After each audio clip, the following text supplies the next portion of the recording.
Jomar! Uy, puta ka naman! Anong ginagawa mo dyan? Ay, tsaka pala.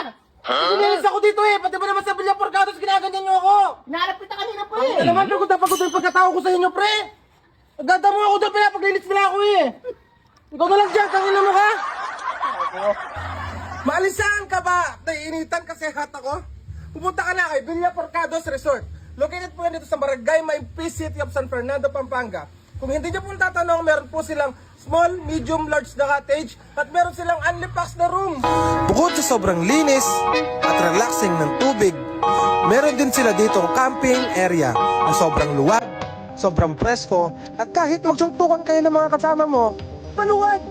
Bukod sa private area, meron din silang public area na pwede kang maglangoy.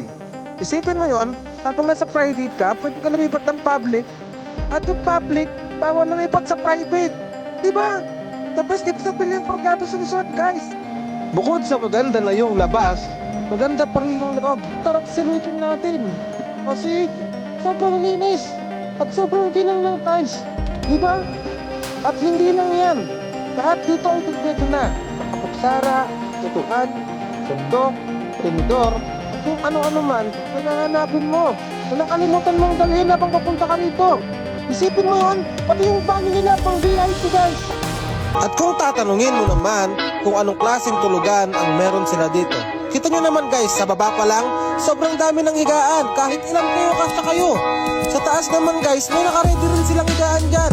Kahit ilan din kayo, kasya kayo. At pagising mo, pwede ka magkape dyan, relaxing. Sobrang ganda at sobrang presko sa mata guys. Kita nyo naman yung banyo rito, oh. Sobrang linis sa labas. Ah,